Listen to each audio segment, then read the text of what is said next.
Alright, I'm gonna do my intro now. Okay. Do you want me to look Uh, away? Will that no, help? I don't know. I can't do it.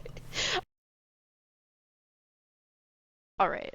Hello and welcome. This is our official first episode of our podcast, The Plot Hole. This is a podcast where me and my friend Sydney King we review your favorite stories from games, movies, TV shows, theme park rides, whatever we decide we're going to look at for a narrative. And in this episode, we are looking at Dispatch, and we are going to score it using our very good test. So when we look at a narrative, we look in different sections. We have character, setting, genre, passion, rewatchability, and plot. We give the narrative a score between 1 and 5, 1 being the lowest, 5 being the highest, being a perfect thing. And then we will tally all those up, and we will divide that by 2, because there's 2 of us, and I can do math. The average, one might say. Average. Anything above a 15 is solid, above 20 is going to be a classic, and above 25 is going to be legendary. So anyways, a little background about us. So as I said before, I'm Alana Carroll. I'm Sydney King. We are 2 professional writers working in the gaming industry. So we love stories, and that's why we decided to make this examining the stories that we love and looking into what makes them tick. And it's going to be fun, I hope. It's always a fun time with Alana. So a few disclaimers. We are working professionals in the gaming industry. We will not be discussing our jobs, our companies, our current projects we work on. It's not about that. This is not, of course you're going to get insight just based on our knowledge and when we're talking about certain things and aspects.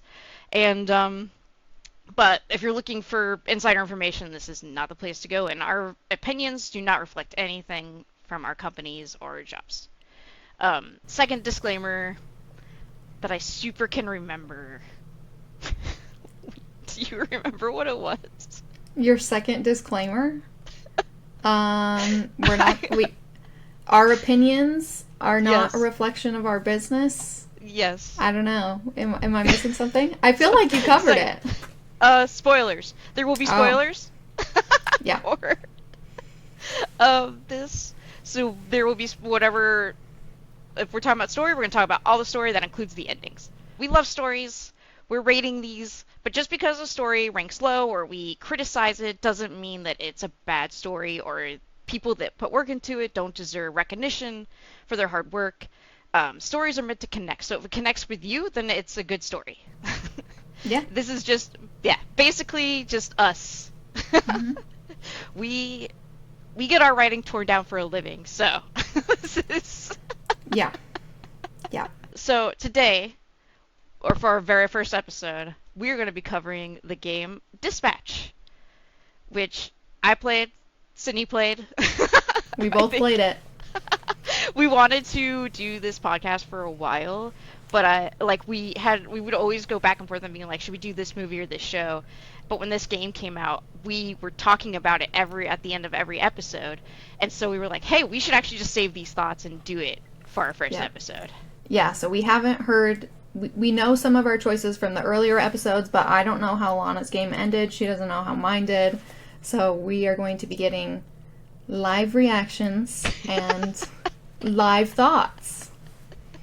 It should be a great time. So I'm going to start off with a little bit of history.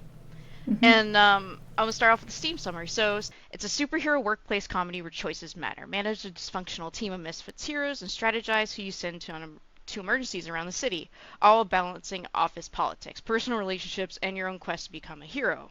All episodes out now on Steam, so definitely, spoiler for this podcast, but you should check it out.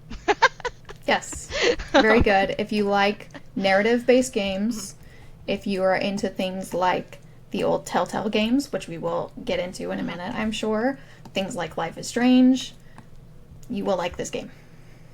Yep. It's very, if you've ever played Wolf Among Us or any, yeah, again, any of the old Telltale games. But, anyways, so just to dig into some history.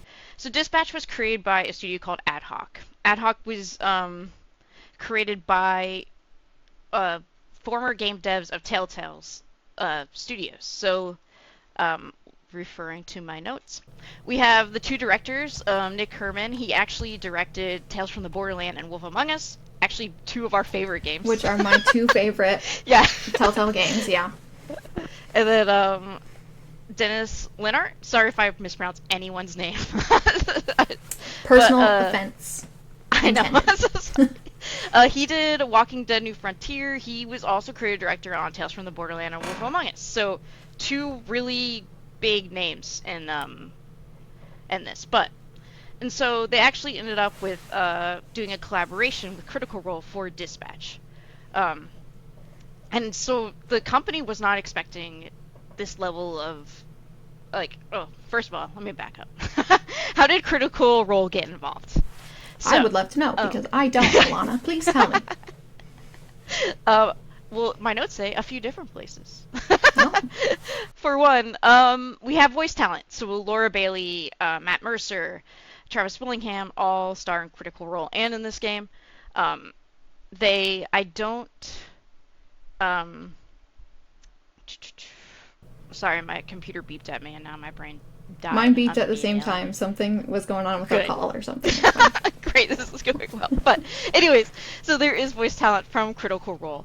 But really what happened was that, I think it's Travis Willingham. Again, I was going to say about Critical Role. He's also an executive producer on the game, right?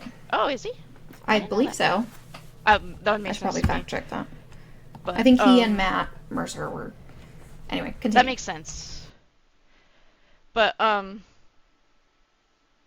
I'll let you fact check it before I keep going. No, keep going. Keep going. Oh, I was gonna say I'm not really familiar with Critical Role. I've watched a few episodes of it. I've never really gotten into it. And for those who don't know what Critical Role is, it is a D&D podcast where, and of course D&D is Dungeons and Dragons, which is a role-playing game. You make a character, you roll the dice, and people tell these crazy, expansive stories in it. Usually they last for months and months. But these are very like the top voice acting talent in the industry. They come together. Oh my gosh, I don't know their release schedule, but they usually have a storyline. And I think currently they have a show on Netflix that's like based off of their podcast. I haven't seen that either. Vox Machina, is that what that one's called? Yeah, I think so. Right. But so what happened was Travis, I have a quote from him. So he got an audition material, which game studios will obviously send out lines for people to read and audition for the characters. But just from looking over the audition and game material, I knew there was something special about what AdHoc was creating, and I immediately reached out. The design, the tone, the style, and storytelling of Dispatch jumped off the page, and I knew, given the pedigree of folks of AdHoc, this team is the one we wanted to collaborate with. Critical Role is always looking to build with people who are innovating around new ways to deliver story, character, and world building, and AdHoc fits that perfectly. And so my gathering from what I read from interviews, and this is my guess, this is not confirmed, anywhere, I have no information on this, but my guess was that they found this studio, they saw Dispatch, they really liked it, and they wanted to fund this with the idea that maybe later on these guys could make Critical Role games. Yeah. I think that would definitely make sense. Yeah. That was mine. I mean, Dispatch, which we'll talk about later too, has a lot of D&D mechanics, so that makes sense. Yeah, I was kind of surprised reading this that it wasn't like a one-shot or something, which is for, again, people who are not into D&D. That's where you usually take a really short story and you guys play it through, and it's usually they only last a night instead of like the months that regular campaigns. But I was surprised that it didn't have more D&D. Yeah. I guess pedigree. I mean, when I started playing the game, I didn't know like anything about it. I didn't know it was in collaboration with Critical Role or anything either. So I was surprised, surprised isn't the right word. Like once the D&D mechanics started coming up, I was like, oh, that makes sense. I just didn't know that they were going to be there. But yeah. Yeah, exactly. Yeah, I didn't realize, because I saw the trailer for Dispatch. I believe during the Game Awards, and I was like, Yeah. oh, I that was like on my list, but I didn't realize how involved they were with Critical Role either. Hmm. But anyways, so they make this game together. They use a lot of the same voice talent, and they release the game, and it's a runaway success. In a recent interview, Michael, again, I'm so sorry if I butcher names. Michael Chung said we're on track to do in 3 months. Or sorry, they had a bull case for 3 months, so they were confident that people would like it. So they essentially, I think they said they had planned a thing to justify the existence of the game for 3 years sales. So they were like, we're gonna hit these sales in 3 years, and it happened in 3 months. So Yeah. they were like, yeah, they were very happy. Again, this is an indie studio. This isn't a big AAA studio. So congrats to them. Yeah. Yeah, it's a big accomplishment. I mean, yes, they are an indie studio, but they have a lot of developers who come from AAA, AA backgrounds. Like, they clearly had the talent and the expertise to do it. And yes, I did fact check. Travis Willingham and Matt Mercer were executive producers on the game, which makes sense from what you just said, that they probably found AdHoc, in the early stages of the game, and they were like, we want to fund and help produce this. So Yep. And yeah, so this I was gonna get into the story, but I think I'll keep going with just kind of like a background. So we already talked about the directors; they had a really good pedigree. The narrative director, oh, no. Pierre. I feel bad doing last names because I know I'm just gonna butcher them. But yeah, I want to hear you he say was a something writer French. on Batman. He was was a writer on the Walking Dead games. He did Wolf Among Us, again another Minecraft. So these guys had worked together. At Telltale for a long time. Yeah. That's my assessment. I don't know these people personally. And then some other writers we have Mayana, Ashley, Susie, Polly, Chris, Chad. A lot of these were sort of more new writers. They didn't have a lot of game credits to their names, which is incredible because this is so incredibly well written. I was Yeah. like, that's fantastic. Like That they did such a good job. All the writing team did a fantastic job on this, but the writer Mayanna Baron, right? Is that her name? Beri. yeah. She's also the voice of Coop. I didn't know that. I saw that in the final credits because I was looking at the writer credits and the acting credits, and I was like, wait, I think that's the same person. So I just double checked, and yes, the voice actress for Coop also was a writer on the game. That's really cool. I know a lot of times in indie games you'll have these smaller teams, and so people will have to wear like a lot of different hats. So it's a little bit more common than you think that a designer will also be a writer. So like I could have missed people there that also put in writing credit, but like I tried to cover everyone. It's important to me. Yeah, that's the biggest like overarching theme of game development or entertainment in general is that it is a collaborative effort. No Yep. one person Yes. did Yeah, I a wish thing. I honestly am tempted just to stay here and read the entire credits list because Yeah. again, spoiler It's not for this a huge podcast. team. Yeah. Yeah, I love this game so much. But okay, so I'm gonna go into a story summary and then we'll go into our test. So this is the one that I wrote up beautifully. So Robert Robinson II was the founder of a group called the Brave Brigade, an Avenger-like group that protects Los Angeles from supervillains. So this is a superhero world. We got our supervillains. So a member of the group, Shroud, turns on Robert II and he murders him in cold blood.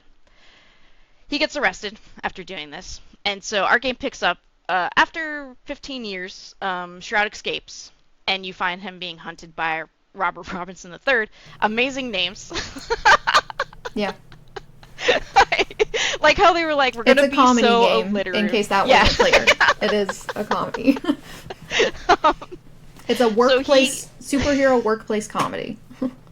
Exactly. So he's taken up the mantle of his father, and now he I think it was his great grandfather's first, and then his father, and now he is Mecha Man. It's a suit of armor, a mech, which is a giant robot. So on the opening scene, Robert confronts Shroud. The mission goes horribly wrong. Drama. It ultimately nearly kills him, but it destroys the suit. We learn in this opening that Shroud is after the Astropulse, the energy that powers the suit, similar to Tony Stark's reactor core in Iron Man. That's what makes it go. Um, and when I was writing this, I was just like thinking of like Shroud being like, he built this in a cave full of scraps, like that meme.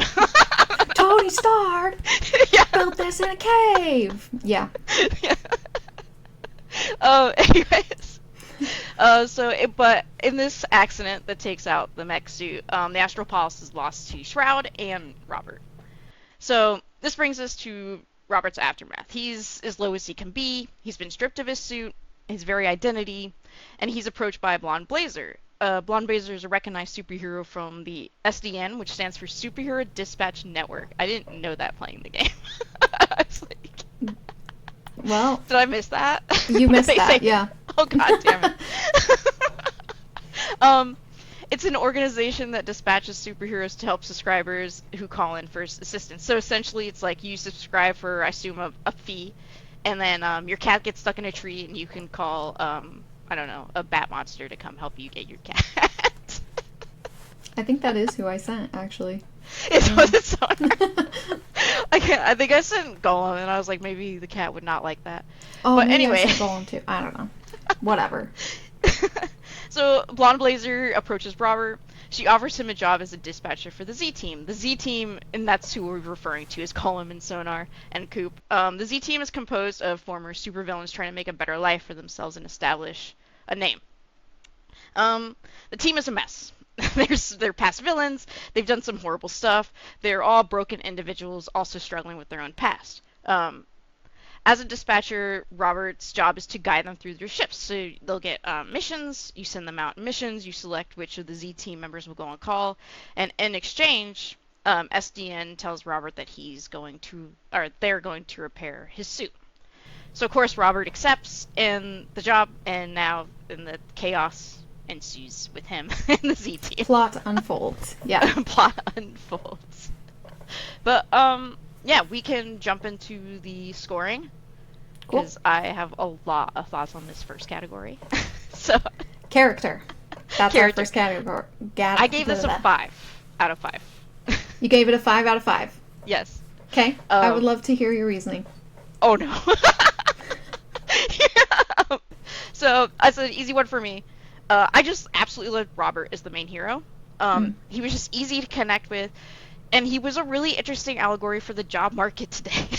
Yeah. Especially in games, yeah. Especially in games. And, yeah, again, it was something that was just, like, many people could relate to. He was Mecha Man first. That was his job. That was his identity. He gave everything for that job, which is something, like, in games you'll hear a lot of people, it's a very common thing where you'll have crunch time, where people are they almost boast about sleeping under their desk during crunch time, or like how much hours they put in, or how they haven't slept, or like seen their kids. And it's a very common feeling in the game industry. And so with a lot of people being laid off or losing their jobs, I could see, like, it almost read very Telltale Layoff-ish to me. Yeah. That was like they gave their entire selves to this, and it only for it to be like thrown in their face, which is exactly what Robert is going through with Mecha Man. Yep. Because he what did I write here? Hold on. I was smart about this. Oh, so that suit was Robert's world. He sacrificed all opportunities for any social life, personal life, hobbies. The Robert part of himself, he gave up. He sacrificed that for Mecha Man. And I think a really good like scene of that is when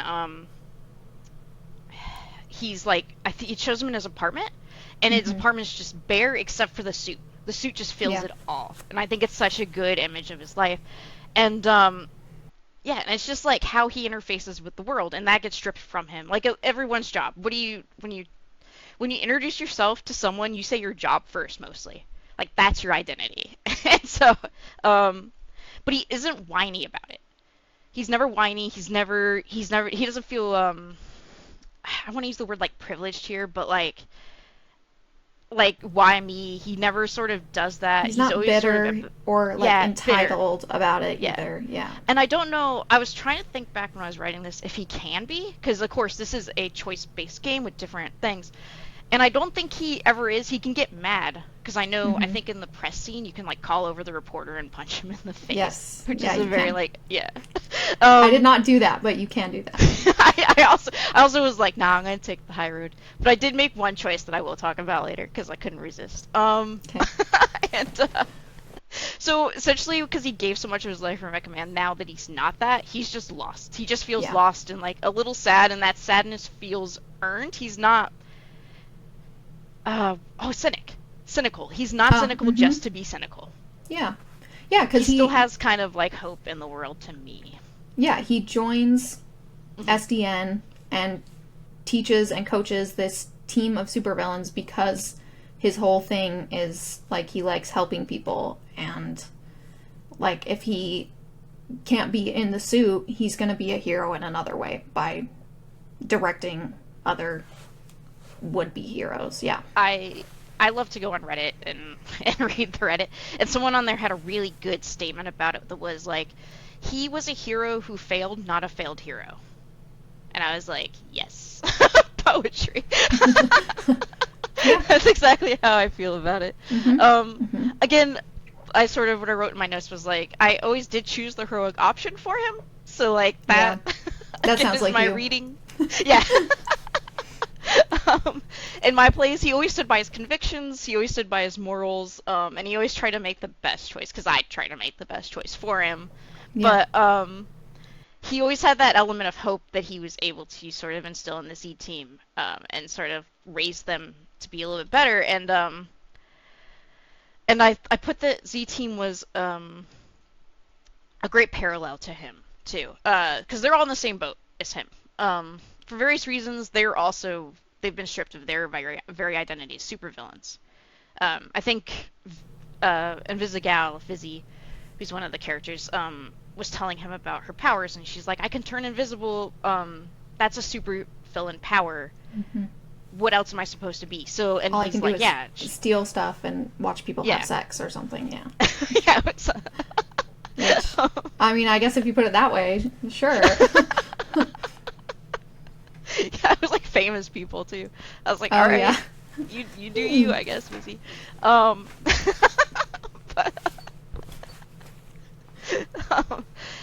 so they've all have these identities because that's who they were first. They were also villains, and so they're all trying to find their way now as heroes. From one way or the other, they're now attempting to step in that role. Either because they don't want to go to jail or they want to turn their life around. I don't know if you've read the comics on the side. I have not. But like some of them, yeah, some of them are literally just like, wait, we should just stop doing this. But anyways, so yeah, I felt like Robert always held on to hope, and that was something exactly. It was a great story where both parties intersect, and they had the thing the other one needed. Yeah. So I. Punch my table. Sorry. Well, going off a little bit of what you said earlier about like choosing the best option for Robert and like looking back at the other things that you didn't choose, like was there an option to make him a really bitter character? Yeah. I don't feel like even the more negative choices made him that way. I kind of played a different version of Robert. I played him, and I don't know what it was that made me go this direction. It's just when I play these types of choose your own adventure games, I just make choices that I think are the most realistic and authentic to that character, just how I interpret them, rather than like what I think is best or like trying to get a certain outcome. So the version of Robert that I played was like relieved to not be Mecha Man anymore. It's not that he didn't like helping people or that he wasn't good at his job or that he even resented it really, but like when you got choices, when people would ask Robert like, why did you do it for so long, instead of him being like, I love helping people, it's a hero, that's what I do, I would choose the options like, I don't know, I just did because that's what I was supposed to do. Or like later on I had him say something like he doesn't want to die in the suit, so he's kind of relieved about it. So there are variations of the type of character Robert can be, but even with me being a little more neutral, lukewarm to the Mecha Man legacy, he still was never bitter, like you said. Yeah. Which was interesting because they did release comics where his father, he was a very harsh man. And so it felt like Robert really got pushed into that role. He was expected to be a hero. Yeah. And so that's an interesting take of how to play him. I can see, because I feel like there is that scene where they were having the apartment warming, and they're like all dancing, and Robert's just sort of like standing in the thing, and he's like seeing how full his life is now, because again, before it was just cramped with the suit, and now he has all these friends and lamps. I love lamps. that. I love this scene so much. um, but yeah, so as far as the rest of Z Team, to me, they were great. I loved them all. Even once I started out, that I was like, or like I didn't take notice. Like Golem was one that was like when I first started playing, he didn't really register to me at all. But as I kept going, he's honestly one of my favorites. I mean, they're all my favorites, but like he's yeah. So yeah, it was. But I liked how. I guess the reason it was like a 5 out of 5 for me was like I didn't agree with everything or like everything the characters chose to do, but I never was like, this is out of character. This feels weird. They all made sense of the choices they made. I do have one nitpick. I do love all the characters. Let's hear your one nitpick before I get into all of my nitpicks. I wonder if it's similar. Okay.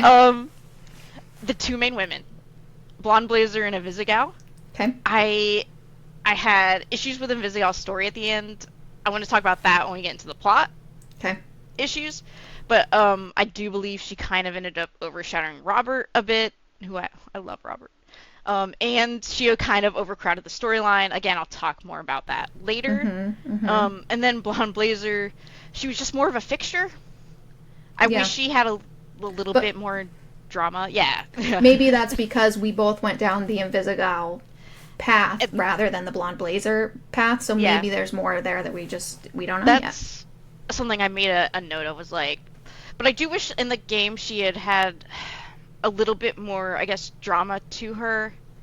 Something, I guess, because everyone's a mess in that game. I guess, like, if you read her comics, she is too. She's like struggling with just being known as Blonde Blazer. Like, she wants to be known as her like her real name is Mandy.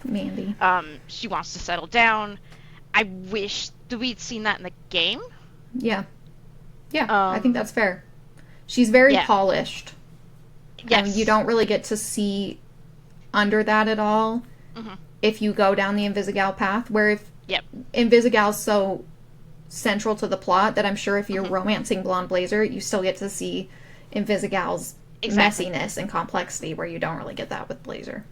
Yeah, because Invisigal ends up being like a critical choice at the end. Like, she's kind of she is reliant on the good ending, I guess you could say. Yeah. But yeah, I just wish the two main women were a little bit, like, I think Blonde Blazer just needed some little rounding out there. But voice acting, amazing.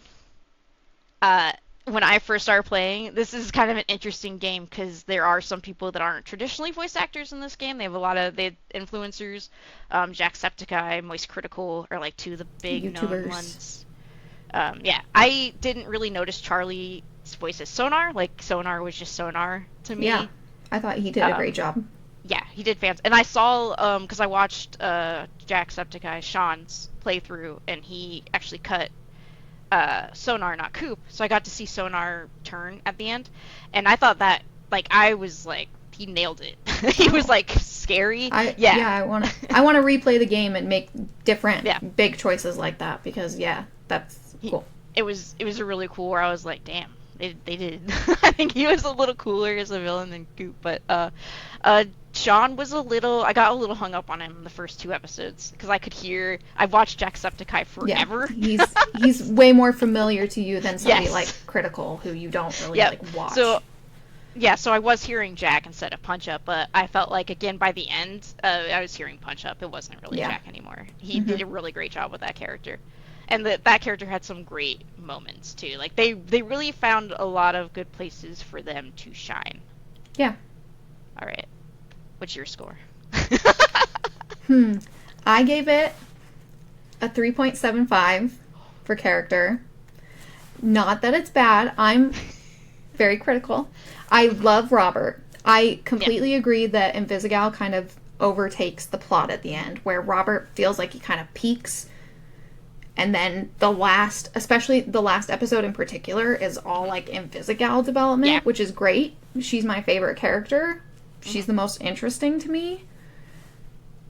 Well, I don't think I agree with that, now that I said it. I love her. But that's part of my critique, too, is that Invisigal seemed like she was going to be the most interesting to me. Mm-hmm. And then I think she was kind of fumbled in the last couple of chapters. And that could be my choices, which we will also get into when we get into the plot. Yep. But I feel like her reveal of, like, working for the other team, I felt like that was a little underdeveloped. It felt like it was a trope that they were like, we're going to do this now, rather than it feeling genuine or logical to me. I agree with Blazer being a little underdeveloped. And then just in general, I love all of the Z team, and they are supporting cast, but I wish I'd gotten a little bit more moments out of them that just made them more... Like, we get it with, Sonar has a little bit where he, like, thanks Robert for... They're in the bar, the Sardine, I think, and he thanks Robert for taking a chance on him. Like, that's one that you can get. I picked Waterboy. I know you picked Phenomenon. I did. So, like, Waterboy, I feel like he had some character depth to him, but, like, Malevola, Golem, Punch Up, they're, like, great characters. They're funny. Mm-hmm. But there's not a ton there, which is fair, because you can't do everything in a game. You have to focus on stuff. But I just felt like I wanted a little bit more. Yeah, I 3.75 is a little harsh, though. Well, no, because I was going to say the episode formats are actually pretty short, and I think that's to the game's detriment, because it's so good. Yeah. Like, and you want more, and you want the story to breathe a little bit more. I think probably going forward they'll end up doing that. But I'm sure for this, because they were like, we need to make sure this is tight and as perfect as possible. Yeah. That they had to end up cutting stuff. But again, and that's why they have things like comics and this extra content for exactly that. So I think that's out there for me. Yep. So I'm just being picky. No, I agree. I feel like I wish they had a little bit more of, everyone had a little bit more, I guess, spotlight. They had spotlight, but I wanted more spotlight. the way that they could, like, interact, and they had dialogue during the dispatch scenes, I thought that was great. That was, like, way more than I was expecting. Once we first start doing that gameplay, I was like, oh, this is a cool mechanic. But I didn't expect these, like, whole conversations to be happening during it. So that was really a highlight with showing off the Z team. Also the lamp party and the bar fight. I think those were, like, the highlights of Z team. I love the bar fight. Prism was so good. I love Prism. And Prism's voice actress does the soundtrack a lot, so she has a couple songs on there that are amazing, and one of them plays during the bar scene. Yes, just a great scene. But the biggest knockdown in the character points for me was Shroud, because I'm like, I don't know anything about him. I don't know why he's evil or what he's doing. There's the scene where Chase asks Robert, like, would you kill him? And you have to choose, like, I don't know, or yes, or heroes don't kill people. And I picked I don't know, because I don't know anything about this guy. Like, what is he doing? Yeah, I have him in my plot section. And at the end, when he shows up and he's, like, has this whole personality to him of he, like, is one step ahead and he's very, like, calculating and mathematical, I was like, I didn't get that vibe from his, like, design or his personality. Or the intro, because they just have, like, percentiles, and they're like, he's not usually wrong. And I was like, can he read tech? Like, I didn't super understand who we were up against the entire time. Yes. As a main villain, he's pretty weak. Yeah. Sorry. No, I agree. His scene was cool when he first... But he was cool. At the end, when he shows up in the bar, that was really cool. But and Matt Mercer did a great job. Yeah, he's great. Like, yeah, his voice is amazing. Okay. 3.75 for you, a 5 for me. Yeah. should be writing this down, but I'm not. I have So like, mine written down, but okay, I'll write yours down too. I have mine added, so Okay. we're good. Oh, I have mine added too. Perfect. We're fine. Do it live. Yeah. um, so the next one would be setting. I gave this one a 4 out of 5. So I loved the world. I loved how the missions would evolve. Like if you failed the talent show, you'd have to come back and like break up the fight, I think, or like if you didn't recruit the mole people, they came back at the end. Yeah. You had to like take them down.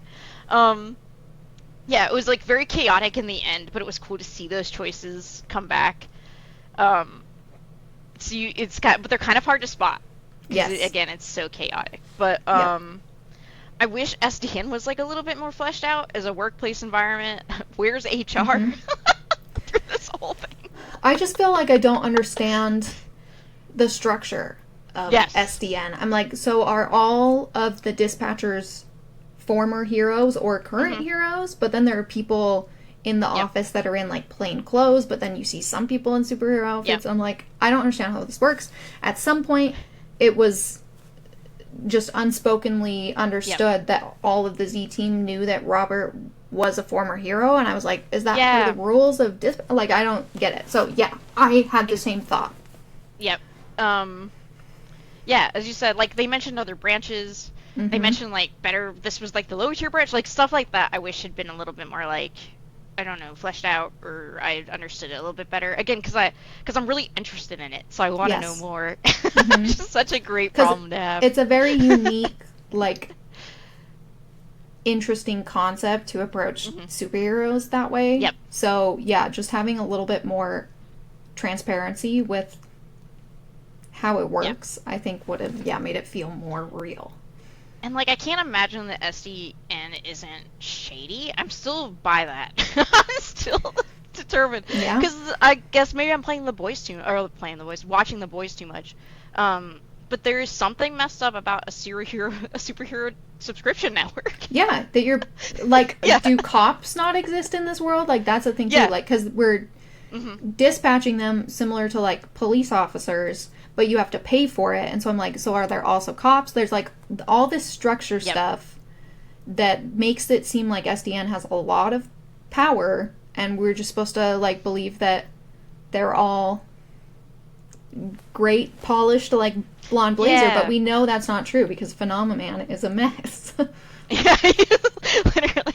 I love when he's like on the news and he's like blocking traffic. He's just like sadly walking down the middle of the highway. That's pretty funny. Yeah. And also, I wanted to know like what they got out of helping Robert. Like that never really is followed through on. Like they're like, because they're just good. They're just superheroes. Yeah. I'm like, but no, that's not how corporations work. They are just too bitter. I don't know. Well, it's interesting that I think that's a fair point because we've made a lot of connections between like SDN and the games industry, that like people are getting laid off and that's like their identity is tied to it. And so like if SDN is another superhero corporation, I hope we get a second season because I would love some of this to be answered. I also am kind of curious, this is again like all world building stuff, Robert's dad's the Brave Brigade, what happened to that? Did they even say? I feel like when you were introducing the story at the beginning and you were like, the Brave Brigade, I was like, I don't think I've ever heard that. Did they say that in the like, game? It was like super early on. Okay. But yeah, they were talked about, because Chase was part of it. Oh, okay. Yeah. He was a member, and that's when I was like, so he's alive? Yeah. And so is Shroud. The Brave Brigade, what's up with Shroud? Just felt a little incomplete to me, but again, this is a world I would love to know those things. Like, good problem to have. I want to know more about the world. If there's a second one, I'm definitely picking it up. So what's your score? I gave it a 4 for setting as well. Okay. Especially because what I really liked about it is even setting it in LA made it feel even more tied to the industry connections that we are seeing. I totally missed that. That's a good point. And knowing that this game is developed by former Telltale developers in LA who were laid off, and it just feels like a very personal story, and the setting not only felt intrinsic to the story itself, but also to the story behind it, to the developers and why they're making the game. Yep. Yeah.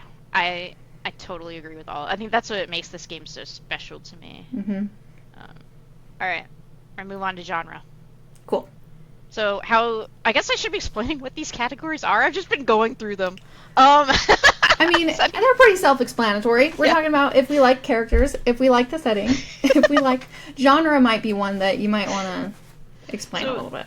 So genre, we're trying to determine how well this media sort of fits the genre. I guess the best example that I go back to is if it's horror, is it scary?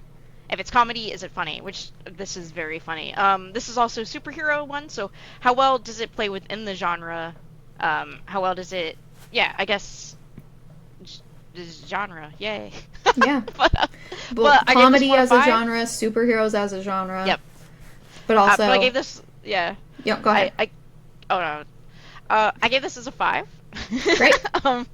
Great superhero content. I was so tired of the genre before this. Mm-hmm. I honestly, when I saw the trailer, I was a little bummed it was about superheroes because I loved Marvel movies back in the day, but they became so convoluted, and the story relied so heavily on consumerism. And I guess like what I mean by that is like you have to have a Disney Plus subscription to understand why Doctor Strange is acting the way he is in the movie. Like, you have to watch The Scarlet Witch, and, like, that drove me insane. Sometimes I want to go see Spider-Man, and I don't want to worry about what Tony Stark did 6 movies ago. Yeah, 30 hours of content from a different superhero to understand this one movie. Yeah. Yep, and, like, and they got very formulaic, I feel like. We'll probably we'll do Madam Web for fun. We'll go more in discussions about Marvel later. But Dispatch really brought back what I loved about the early Marvel movies, and like what I loved about Superman this year. I don't know if you saw that one. I haven't. Is pretty good. Sort of the fact that it's sort of focusing on the flaws of a person and how we all make mistakes, how we all mess up, and how it's kind of how we behave in these darker moments that define our hope and optimism, and how I felt like and I've already mentioned The Boys as a show here, but The Boys really sort of made superheroes sad and depressing. So it was really nice to have a brighter take on superheroes, and I feel like Marvel almost followed that path, not to the same extent, of course, as like The Boys, but with like Endgame and all of them losing. Is that Endgame? I don't remember which one, but a lot of them dying all the time. I don't know. They got sad and dark for me, and it was like kind of just grimy for Grimey's gritty. I'm not gritty. Grime and grit. That makes sense. Sort of the fact that it's a study into true heroism and how being perfect doesn't make you a hero. It's kind of like contrived, but I love that. I love happy stories. I'm a sucker for those. So, And I mean, I guess in the end you could have just straight up killed Shroud and just murked him, but that's an option. But I still think, Robert has that emotional arc of like believing in the Z Team's abilities to become heroes, and sort of he looks at these supervillains, and I think at first he's kind of like, I don't know how we're gonna help these people, but I think at the end of the second one he's like, we got to do it by my standards. I got to be all in with them, and so he gets down to their level. He understands their struggles, and through that he's able to connect with them and sort of lead them down like a better path. So that's all I had for genre. What did you have? Yeah, I gave it a 4.5. So very close. Because, yes, for all the superhero things you said, that I'm also very tired of superhero movies. I haven't seen Superman this year. I haven't seen Fantastic Four. I don't give a crap. I'm not going to watch any of them. I'm so sick of them. And so, similarly to you, when I saw the trailer for Dispatch, I was like, oh, like, I'm interested in that because it looks different. And I also gave up on The Boys a couple seasons ago because it just got too gross for me. I could never get into Invincible. I watched the whole first season. I'm sorry, I didn't like it. But I really like Dispatch for the way it took on superheroes. And like you said, they are superheroes, but it's a very human story. Yep. And I love the group setting. Like, I've always been kind of a sucker for, like, Teen Titans. Yeah. And, like, stories like that. Like, Justice League. And it felt very X-Men. that way. Yeah. Mm-hmm. Like it's these like kind of superheroes that are struggling to figure out like how do they fit in a world like with like Phenomenon Man and like Yeah. how what it makes them. And I think it's kind of funny because like this probably fits in a little bit with world building, but like I love those missions where you had to go and send someone to interview because you had to like Mm-hmm. defend the Z team, and they were like make sure people don't think the Z team's gonna like hurt them or something. So. I think I failed that mission too. So. I Just like failed a lot protesters outside of of the SD. dispatch things. I was not a good dispatcher. But in terms of genre as well, like the only other thing I think we haven't covered is this genre as choice and consequence games. Yes. Which, oh yeah, that's good. like, Telltale really set the standard a long time ago, and then we've had like Life is Strange has been kicking for a long time. Supermassive is really the only other studio that's still making this kind of stuff. I've played every single one of their games, but Dispatch revived the genre for me. As somebody who still plays this kind of stuff all the time, I don't think we've seen this level of quality from the choice and consequence, choose your own adventure type games in years. And coming from an indie studio, that's incredibly impressive to me. Yeah, it was. I actually felt like things that didn't matter. I didn't. I didn't like some of the choices, which was great. It was good writing. Yeah. Cutting Sonar Coop was like a really difficult choice. I would just let the clock run out to see if I could get out of it, and then he would just be like, "I'm cutting Coop," and I'd be like, "Exit Restart. game, restarts." I He'd be like, "I'm refuse to cutting do Sonar," that and I'd be like, when I "Cutting do it. Coop." And then I did the same thing when you had to decide if you were keeping Invisigirl cut or staying on the team, which is kind of interesting to see what Robert chooses, I guess, or like what the canon. I don't know how that is phrased in the game thing, which is like we're gonna pick which. If it defaults, we're gonna pick which we think Robert would do. Oh, yeah. I don't know how that was designed out. I'd be interested to know. But That would be a good question to ask. yeah. So cause he defaulted when the Vizigal, he defaulted to cutting her on the team, and I was kind of surprised by that. Cause I went back and I defended her, cause I was like, I feel bad about this. Which I'm gonna talk more about in the plot. But we gotta get to all our choices. We got 2 more categories to get through, and then talk about our choices. Okay. No, but you're fine. I like what you're saying. Sorry, I didn't mean to like hurry you along. Get through it. Yeah. No, but yeah. But yeah, no, as a I choice agree. and consequence game, great. I actually don't know. I was debating this in my head if I liked it better than Wolf Among Us, because I kind of do in some respects. I was thinking about that last night myself, and I think I need to replay Wolf Among Us because I don't know if it's nostalgia bias or whatever, but I still think I like Wolf Among Us better. Yeah. But it's been so long that I would need to replay it. That's what I was thinking too. I think ultimately I was like, I probably have to replay it, but it is up there. It is a good match with the for them. world building and stuff. Like this one feels very on par to. Wolf Among Us. This is like for a first release for an indie studio, amazing. Yeah. Incredible. Yeah. Can't praise it enough. This is why I wanted to talk about it. So the next category is passion. So for passion, I'm gonna pull up my notes on this one. No, I'm not. I'm just gonna recall it off the top of my head.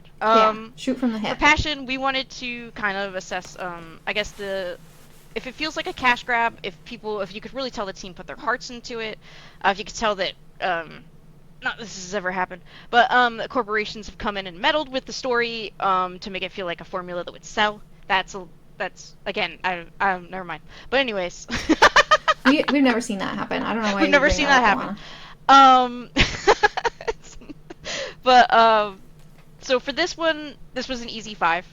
Yeah, for me. I also gave this a 5. Yeah, again, like you said, you can really tell that they put a lot of heart. They put issues that were important to them that they were also grappling with. Like I could tell, they really embraced the messy parts of narrative drama, and they took chances with messy emotional arcs. I know a lot of studios are like, yeah, they don't want characters to be unlikable. They're so worried about that.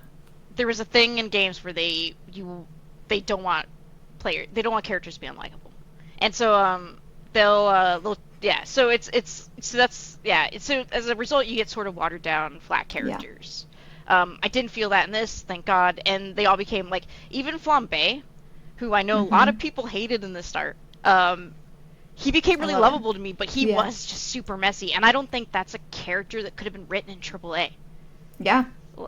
Well, one, he would be a very different character in Yeah, a AAA studio. Like his yeah. whole personality. Mhm. We I don't think have to get into especially all because that. he's like a gay man. Like Yeah.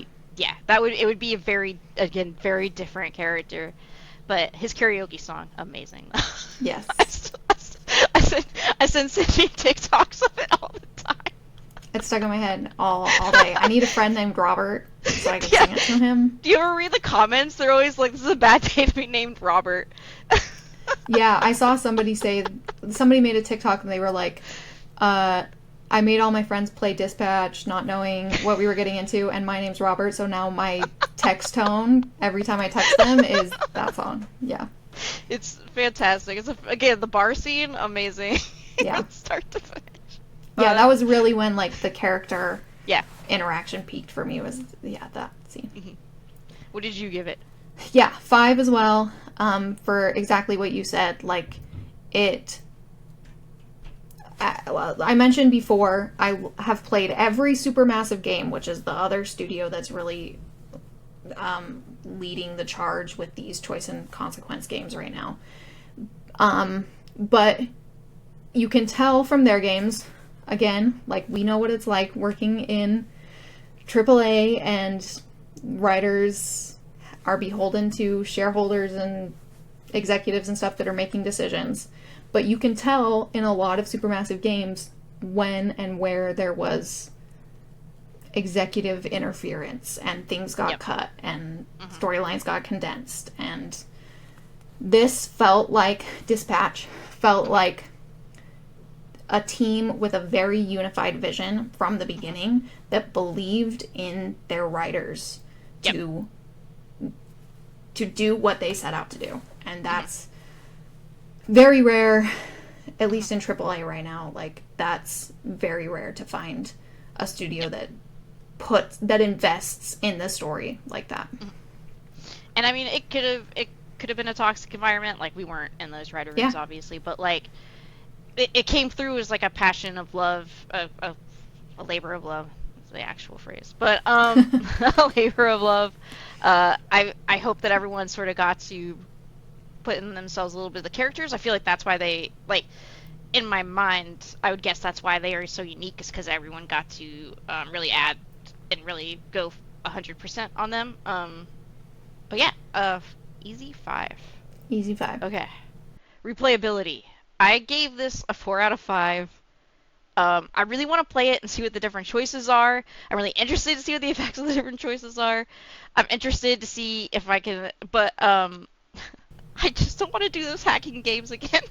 I hate the hacking. There is a setting where you can turn on unlimited hacking, so for my replay, I am going to do that. I don't want the virus. This is too scary. This is now a 5 out of 5 for me. Hacking is what kind of knocked it off for me. But yeah, I'm excited to see if I can, because I think there's 3 endings with Robert where he's the hero, he's the everyman, and he's the anti-hero, which I rarely see the anti-hero, so I'm kind of curious what people did to get that. Interesting. Again, the only other person I've watched play this is Sean. I used to just calling him Jack. Jack Sean. But, and he also got the hero, Robert. He made a lot of the same choices that I did, so I didn't really get to see different, branches. Choices. Yeah, branches, but yeah, the hacking stressed me out. Yeah. Well, some of them I feel were like you were meant to fail. Yeah. Like, some of them were so hard. I was like the last one with like Invisigal when she's in the warehouse. I was like, yeah. Like, I saw Sean beat it, and I was like, but he's better at games than me. We're writers. We're terrible at games. Yeah. And we're girls. We're so and bad. We're girls. The worst. I was not crazy about the hacking. And I was going to say something and I forgot.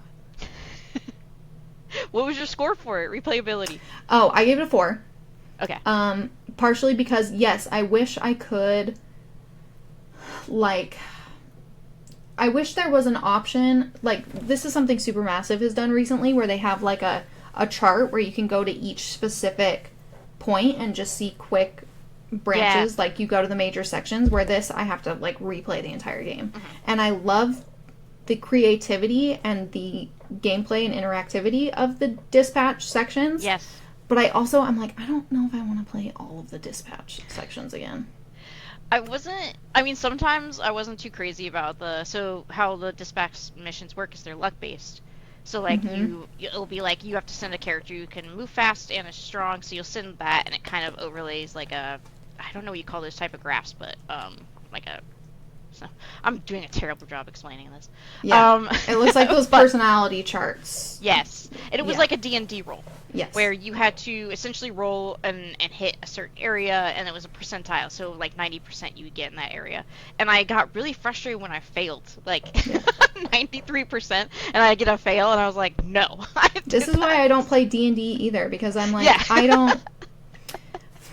I'm like, my character wouldn't fail though, so I don't know what you're talking about. I don't. My character's perfect.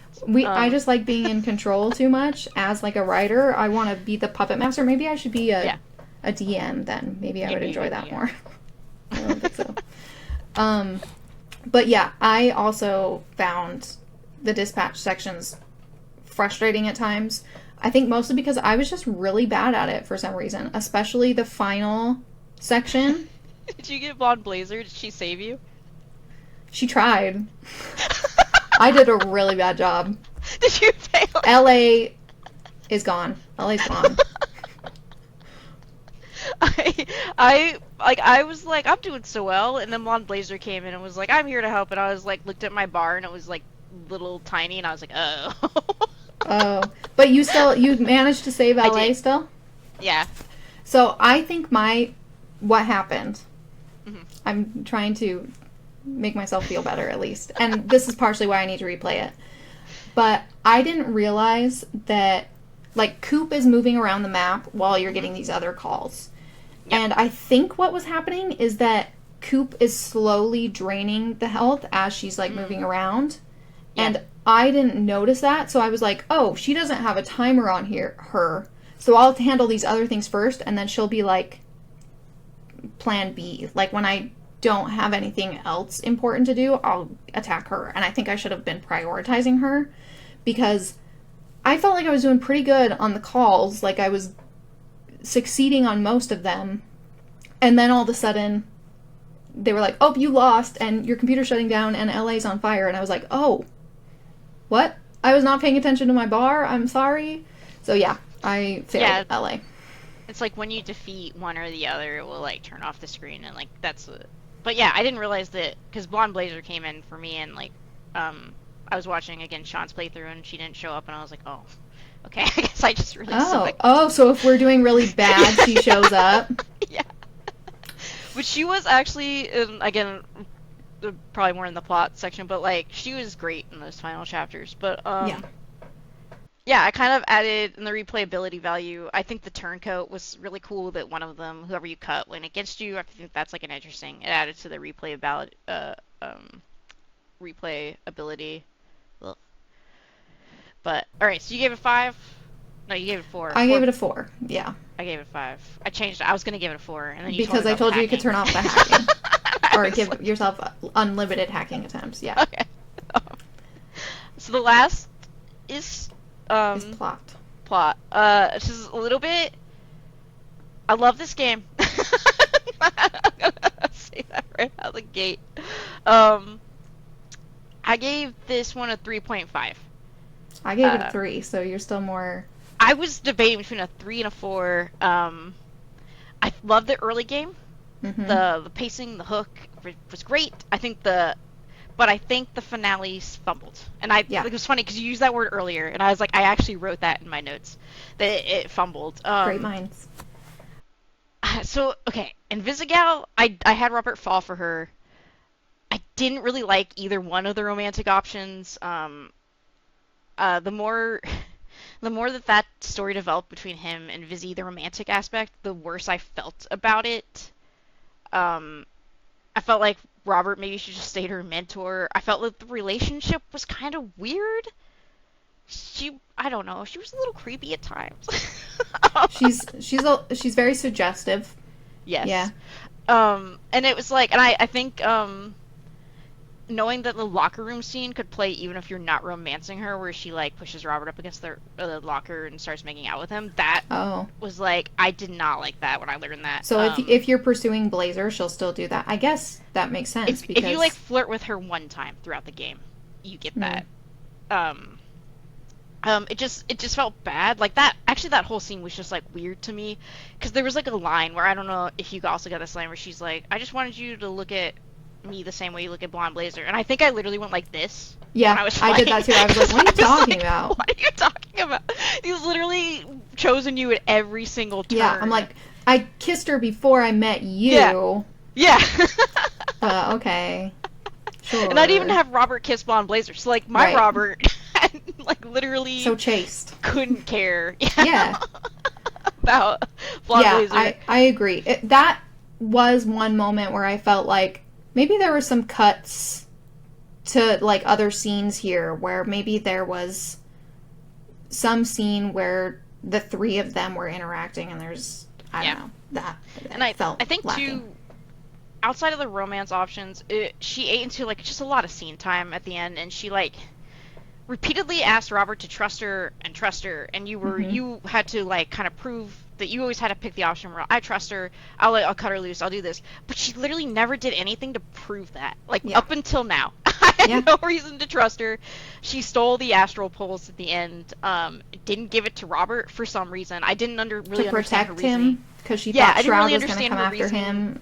Yeah, and I was like, but obviously Shroud's gonna still do it. Like, your best option is to give it to Robert, and instead of giving it to him, when you decide to like act, you break in for a Mecha Man suit. Like, I didn't understand her reasoning for that. Yeah, as I said, her explanation didn't really make sense. Yeah, and it was like I hated not cutting her, because the team also the team took a morale hit. But I was like, yeah, why is she more important than like I cut her. Was you cut her? Yeah, because it didn't feel fair.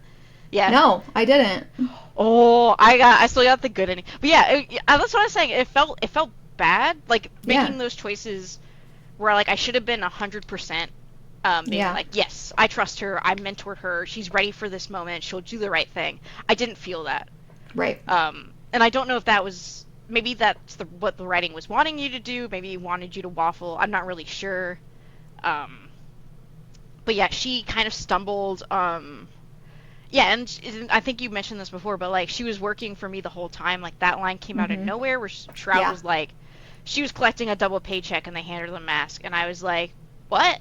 It felt like we had that beat twice because she like revealed that she was working for them, and then I thought we like cleared that up in a conversation, and then later during the final fight, Shroud was like, she's been working for me the whole time, and I was like, no, but what? But like, we already talked about this. Yeah. Like she said she was, but not anymore. Yeah. And like Shroud did a piss poor job. Have I sworn on this? I feel like I don't know. He did a we do really it so bad often job we can't even remember. I don't know. He did a really bad job of like covering up her identity too. Like if like because she was hella sus. To see the kids. Yeah, if Shroud said that he like specifically planted her in the Z team for Robert, and I was like, yeah, because she actually joined right after the bomb went off, and I was like, so how did he know that Robert was gonna take the job and be on Z team? Like he could have been anywhere. Yeah, and see, maybe that's how it could have played into us understanding the structure of SDN more, and maybe there is some nefarious stuff going on where like. You go up high enough, we're all working for the same people kind of stuff. Yeah. Like, maybe it's some greater conspiracy. It feels like there was some missed opportunity with Shroud as a villain and the way he is connected to Vizzy. Mm-hmm. And, yeah, it felt like, because there's the one scene, too, in the bar fight scene where Vizzy's, like, the guy picks her up and he's like, I think he said the red circle, or he said Shroud wants to talk to you. And I was like, why would he say that? Like, if you knew she's undercover, you're not gonna say, like, boss wants to have a word with you. Yeah. If there's a police officer undercover, you're not going to walk up to him in the middle of the gang bust and be like, officer. Hey. Officer. Yeah, I think the guy in the bar said something like, I I don't remember him saying Shroud's Yeah. name, but he said, like, somebody wants to talk to you. And I was like, Yeah. I mean, obviously they're inferring, like, Shroud's crew. But then Yeah, we yeah. just beat them all up anyway, and it didn't matter. Yeah. So, It just she was like so suspect that I thought it was like a red herring, and then it wasn't. And but then she was like double traitor. And yeah, because I felt like the whole thing where it was like she stole the Astro Pulse and she hid it, which I was confused about because wouldn't Robert have seen that in the camera? But I guess there was one camera that was out, maybe, if I remember that scene correctly. But and then she hid it from him and Shroud, and then like that, I was like, okay, so we don't know which side she's exactly working on. Worked better than that. Like maybe if they just had cut that line, I don't know. yeah.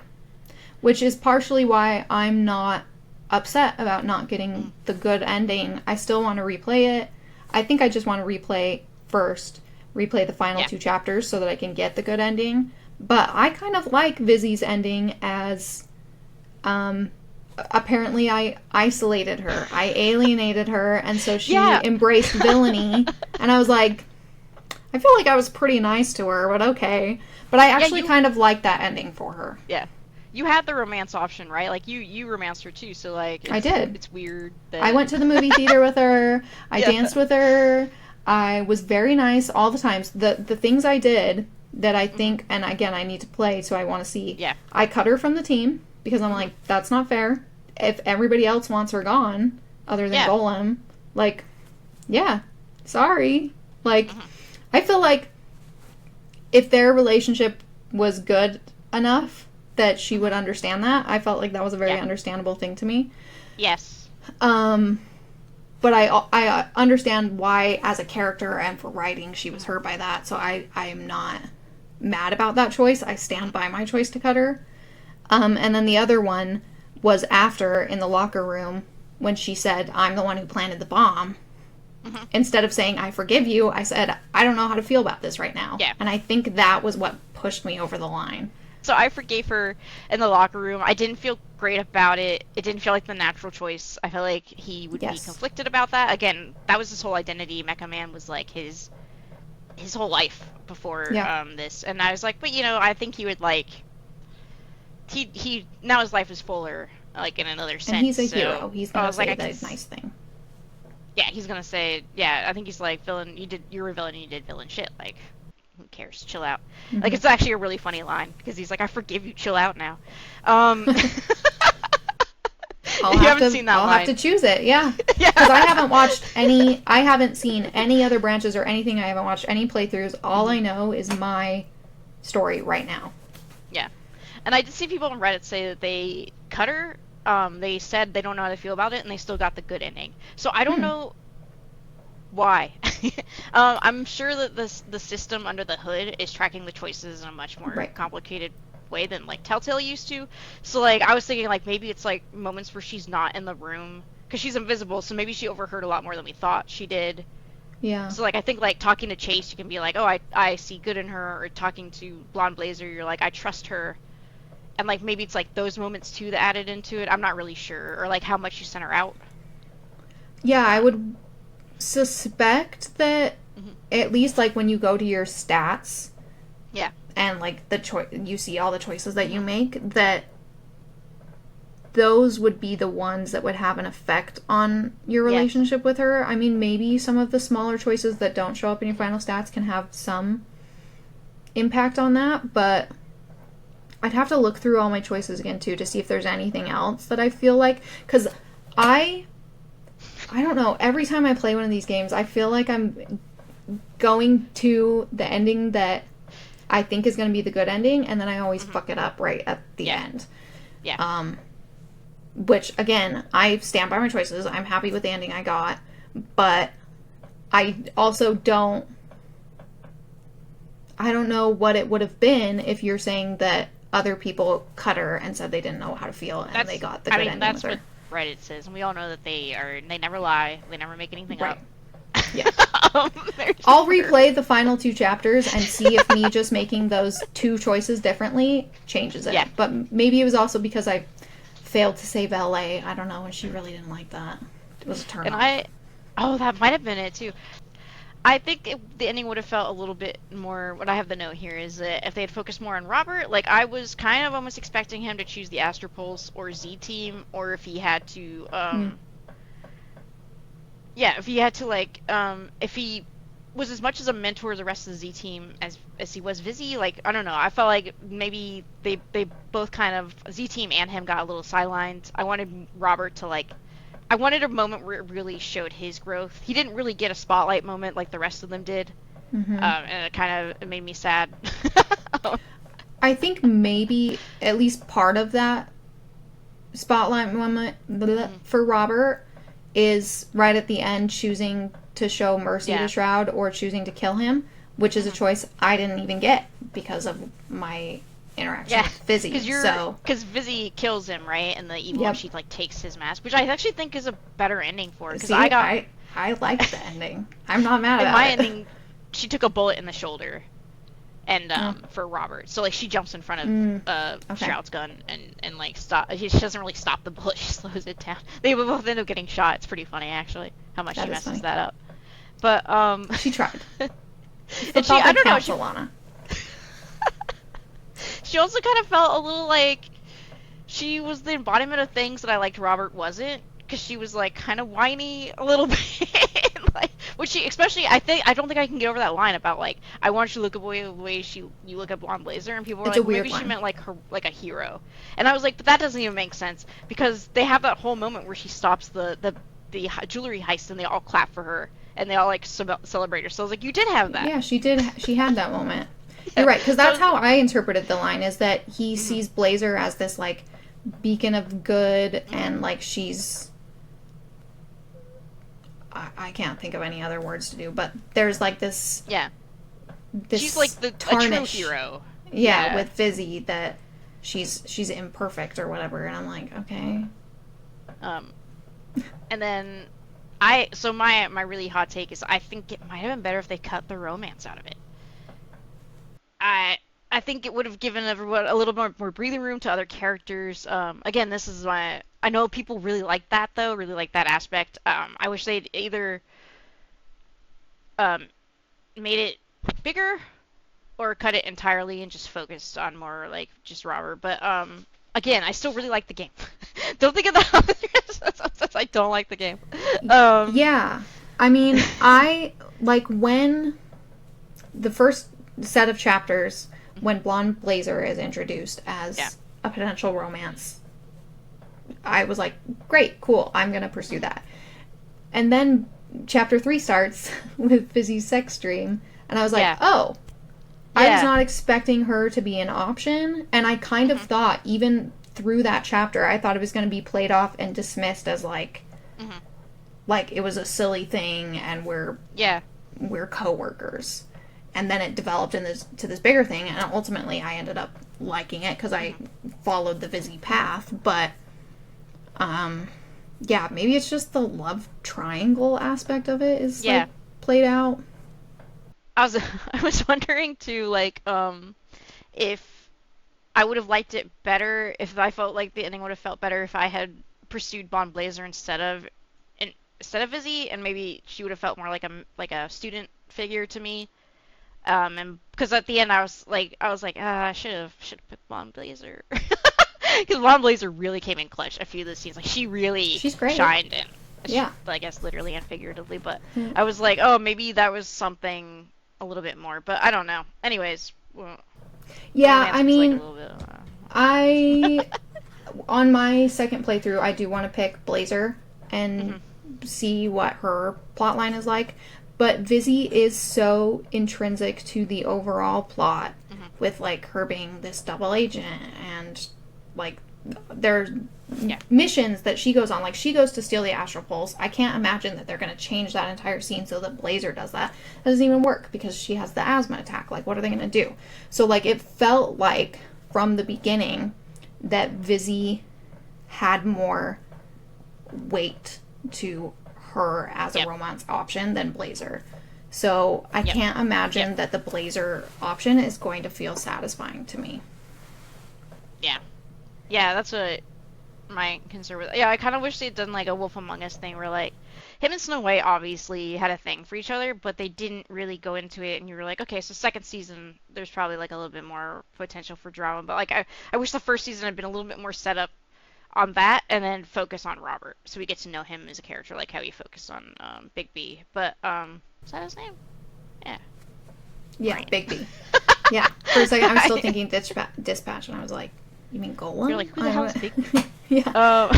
Anyways, my second issue with the plot and why I knocked it down the way I did, Shroud. You already brought this up. Yeah. I didn't understand his reasoning, his motivation, his plan. I think we should have spent a little more time with him. He ultimately just wanted to build a mech of his own, I guess. Yeah. And I was like, okay, let him build a mech. I don't care. Yeah, I was like, from what I gathered, he just wanted to like to make powerful villains and control the world. I don't really understand. Yeah. But then it seemed like it was actually a vendetta against Robert's dad, which would have been a really cool angle, and I think would have made him feel a little bit. Because if Robert had grown up with him, Yeah. and had known he liked the way he did Chase, that would have been maybe a good parallel for Chase. Because even like they started using his name in the end, and we're like Eli, not Shroud, and I was like, okay, so like I we're don't think I humanizing ever him. heard them Really? say Eli. Oh, Maybe I Chase wasn't paying was- attention. That sounds Chase like was me. like the one that was like calling, like before you put all that stuff in your brain or whatever. And like in the comics, Chase is the one who really wants him to join the Brave Brigade. Mm-hmm. Like he's campaigning for Shroud because Shroud can like put these enhancements. And I don't know at that point if Chase knew his power would speed up his aging. Yeah. But which is kind of like I felt like I was almost expecting Chase to be bad because of that. That would have Like been he would have had interesting. a really good motivation, but I mean, I'm glad it wasn't. I love Chase. Yeah. But yeah, there was clearly this connection between Robert's father and Shroud. I just would have liked to have seen that more. There's a couple cool, like a couple of throwaway lines. He was a really cool villain. He had again, Matt Mercer did a great job, and that's why I wish he had more more screen time. I wish beating him felt more of an accomplishment, I guess, because we barely got to see him. We saw a lot of his Red Ring goons. Yeah, I just wish Shroud had more time. Yeah, more of a presence. Yes. I guess he was just he was introduced right at the beginning, and I was like, oh, he's cool, and I know he's played by Matt Mercer, so he's gonna be like this cool character, and he's mostly just referenced throughout the entirety of the game, and then shows up again at the end. Yeah. Cool design. I mean, he looks a little Deathstroke-y, I guess. Yeah. I was thinking about that with the eye. Yeah, and you said you don't really get a sense for his powers until the end because he's able to do predictions. I guess that's his power. Also, like that was never like he's always one step ahead, but like he's like I calculated everything and I planned this all out, and you're gonna give me this, and I was like, when was that established? That was When, what did you choose to do with the Astro Pulse and him? I gave him the Astro Pulse. I gave him both, and it was hilarious. It was like, I you're was fucking very identical, interested. Robert. And he chooses the wrong one and he puts it in his head. I think that's the only one where he chooses the wrong one, because if you give him the fake one, he like tosses it. He's like, I know this is fake. Yeah. And of course, everyone took that meme from The Office, where she's like, Corporate needs to find the difference between these two photos, and she's like, they're exactly the same, except it's like Shroud, and he's like, they're literally fucking identical. That's interesting. Okay, so if you give him both, he puts the fake one in his head. If you give him the fake one, he knows it's fake and demands the real one. Yeah. And then I gave him the real one, and he just put it in his head. Because, I mean, that was the deal. I was like, give me beef, I'll give you the Astro Pulse. Beef is more important to me. Beef is my favorite character. Yeah, I gave him. I don't even know why I like chose to give him both, because I was like, well, I'm fucked either way, so I might as well just do both.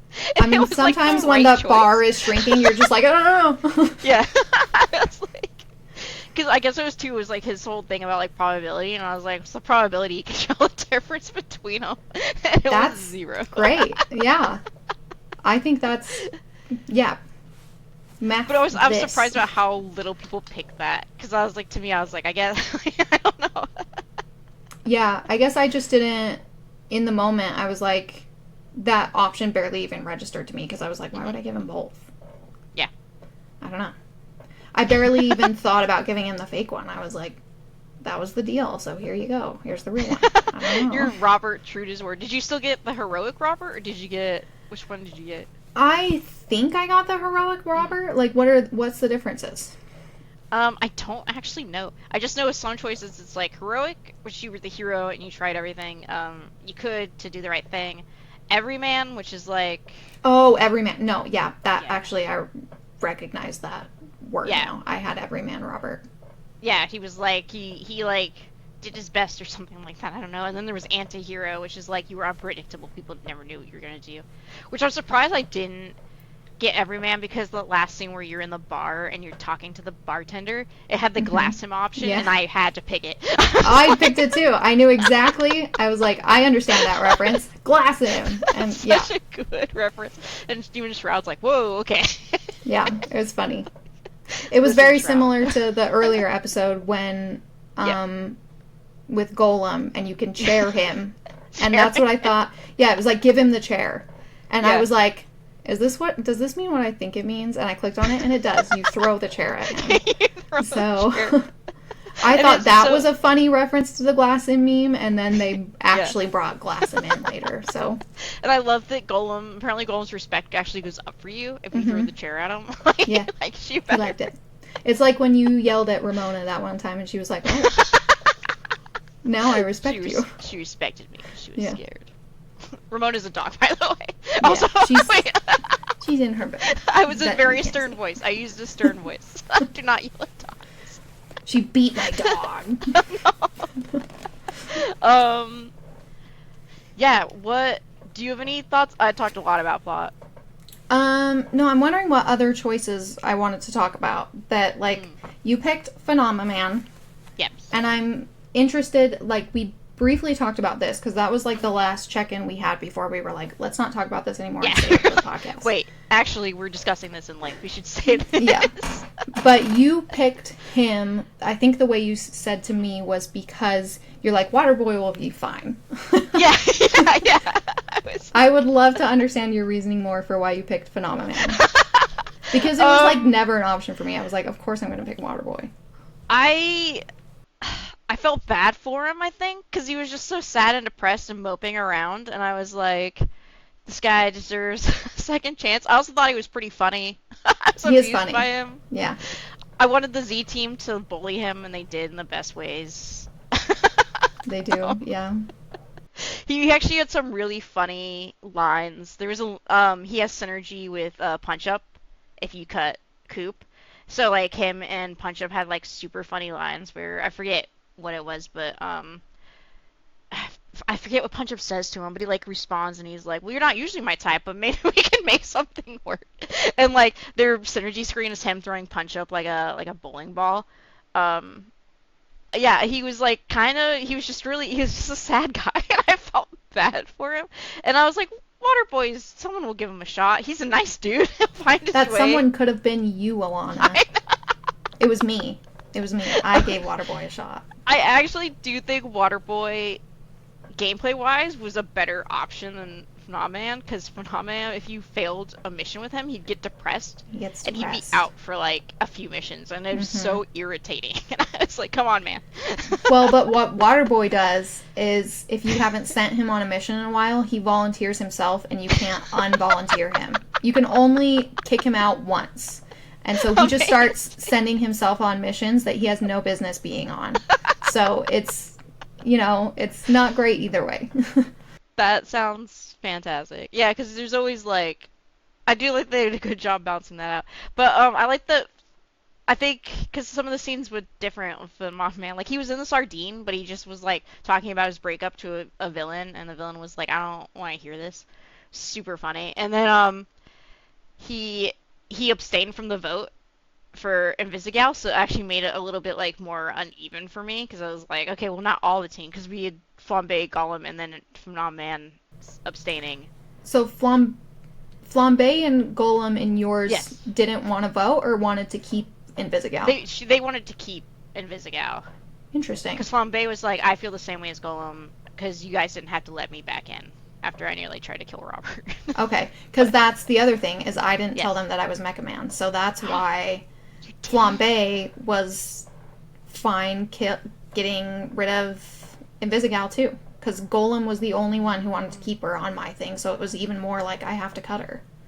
Yeah, like so I was already leaning towards it, but so I told them I was Mecha Man, and I was like, because I didn't want any secrets between the team, and like Invisigal like makes a face, and I was like, okay, well she's clearly doing something. She clearly put the bomb on Robert's back, but that was a pretty easy one to call. You figured it out at that part. Yeah, yeah. I didn't get that scene though. Yeah.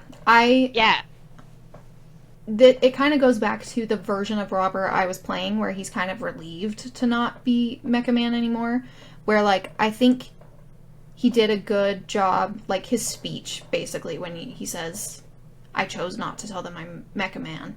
He was like, you know, you guys are all know what it's like to be judged based on your appearances, and he was like, for the first time in my life when I walked into SDN I was just Robert, and that's who I want to be.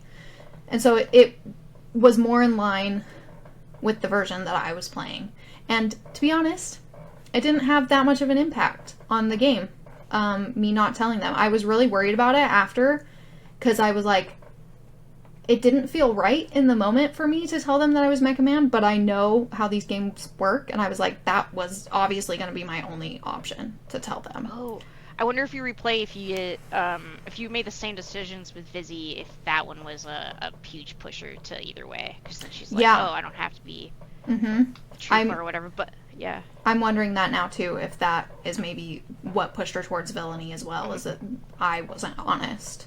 Yeah. But I mean, it's not like you weren't on. I guess Robert wasn't honest. Like, as you said, his choices, even his, like, bad choices, don't feel that bad. Because he's, I mean, obviously, like, he does like being Robert. But yeah, so I chose to tell them, and when I did, Flambe jumped up and tried to murk Robert. He, like, shot fire at him, because stopped him. You busted him, and you, in my version, he cut off Flambe's fingers. Did he cut off Flambe's fingers in yours, too? Okay. Yes. Yeah, and so when he comes back, when the lamp party happens, he like punches Robert in the face, and he's like, "All right, I forgive you." So I guess that was like the team letting him back in. Yeah. So I guess that was why he was on Vizzy's side in the end. Was like he was like, "Oh, hey, like you didn't have to let me back in after I tried to kill Robert, but like, yeah, it was that's interesting because I don't think he ever knows because." Chase says it in the party scene where even if you don't tell them, he's like, he yells at Vizzy about something about you being Mecha Man, and Flambe then arrives after. Yes, that is what happened. So yeah. So Vizzy stormed off, and then Flambe showed up and is like, "Here's my lamp." But yeah, he wasn't in the shift like after that for me, and he wasn't between the two. That's interesting. Yeah, between the bar and between the party, he wasn't in the shift. Okay. So they were that's like, a good consequence for that. Yep. So it was like it was irritating, but like. So there was a bigger consequence for being honest than there was for me not telling the truth. Sounds about right. Don't tell the truth, kids. Never tell the truth. That's what you should take away from this game. It was just like, I felt like I would tell them at some point, but I knew, I was like, that's not how these games work. This is my only option to tell them. But it didn't feel like the right time to me to tell them, so I just didn't do it. Oh, I think hungover after tacos is the perfect time for life alternating. You know, that's a good point. After they just had their first like fight together, and yeah, I don't know. Do you remember the time that you drove me home after the party and I made you stop at IHOP? IHOP at like 3 o'clock in the morning. And I was super drunk. Yeah. And I was just... I remember. Sydney was not happy. No, it was fine. I wasn't unhappy. Well, I just felt bad because it was like you were dealing with two. Because it was our... Yeah, I was just being a babysitter. Too. Yeah. And she was just having to watch us. And I was like, let's do IHOP. As you do to your friend who's nicely driving you from the party. I mean, you picked me up from my colonoscopy and took me to Wendy's, so that's true. We're even. Wendy's is your bitch. Wendy's is my bitch. That was what I said when I was recovering from anesthesia, apparently. Is there anything else you had about the plot or any of the other choices? I'm trying to remember what the other choices were. I was gonna open my game to like scroll through my choices real quick, You didn't kiss Blazer. I did. Yeah. Did you cover for Invisigal punching you? Yes. Yeah. Figured. Most people did. It says 76%. Did you brofist Royd? I did brofist Royd. He was such a great character. That was one of my standout characters too, was Royd.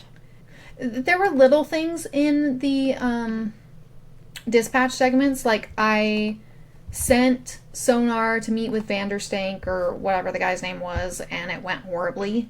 And I expected those things to come back in, and they never did. So that's another thing with plot, I guess. Like you called out, it was cool to like have the mission with the mole people, and then they come back later depending on what your choices were. But those moments were so short, and they were mostly just text, that a lot of them didn't really like register to me, I guess. Yeah. Did you tell Blonde Blazer that her areola was out? I did not. I didn't even notice it. I felt bad. I was like... I told her. Me and 79% of players. I was like, dress looks fine. And she was like, but my nipple's showing. And I was like, God damn it, I didn't even see that. You're like, I'm just not even looking at your boobs. That's your problem. Is everybody, 79% of players were looking at her boobs. Like me and a bunch of other people. You and 29% of players neglected Invisigal, leading her to embrace villainy. Mean? Yeah, I wish they'd gone into more content about that. Yeah, I'm not sure I like the verbiage on that stat, but I kind of like the ending for her, to be honest. Yeah. I think she's cool when she takes I think it'd make for a great second game. Mm-hmm. Because you've developed such a relationship with her. Yeah. It's a good setup. My most successful hero was Punch Up, which is not because he was voiced by Jacksepticeye. My most successful hero was Prism. Oh, Prism's so good. She was also my most sent hero, and my strongest hero was Flambe. Alright. Any final thoughts? Good game. Everybody should play it. Play your own version. Don't. You can play it however you want. But be like me and play it all the way through. Yeah. Don't go back and change any of your decisions, and then just play it again later if you want to see other paths. Or be like me and watch one decision play out and then immediately quit your game and choose the other one. Yeah. There's no wrong way to play it. And that's something that I think makes it really hard for these kind of games to be playthroughs to be posted online, because people get so backseaty about these. Yep. And that's one thing I really like about talking about this game with you, is because we made different choices.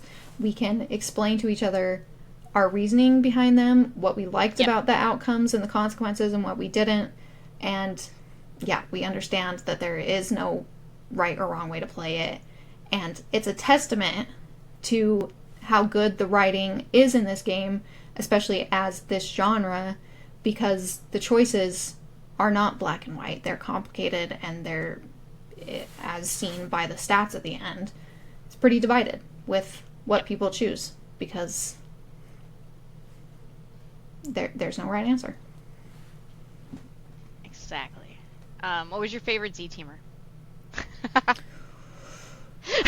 Favorite Z-teamer? I was thinking about this one too. I did like Prism a lot.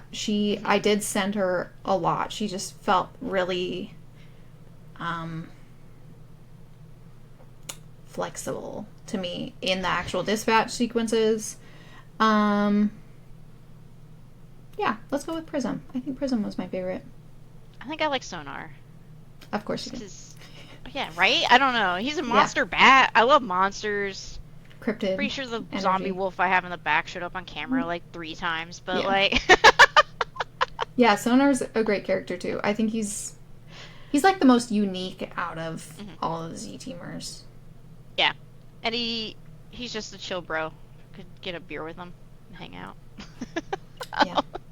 And then in the bar fight, he goes into the bathroom and does a line. So, I mean, that's the kind of hangout he does. And then he saves you if you, like, do the interactive. I don't know. Did you do the interactive? Yeah. Sorry. supposed to be the final thoughts, but I didn't do the interactive cutscenes, so I just watched them play out. But Mm-hmm. if you fail that scene where you're like fighting the guy with the mirror, Sonar comes and Yes. saves you. Pretty Yeah. good. Well, or I or did really good at all the QTEs, so I'm I hate bad QTEs. I hate QTEs too. They stress me out. Oh, But I did better at those than the dispatch stuff, apparently. I agree with all your final thoughts. You put that very elegantly. Thank you. Yeah, play the game. Great game. I want to see more of these games from them. I want to see more narrative choice games be made. So this is amazing. This game is doing so well. Yeah, I'm really looking forward to seeing what the studio does next, whether that's another Dispatch or another game.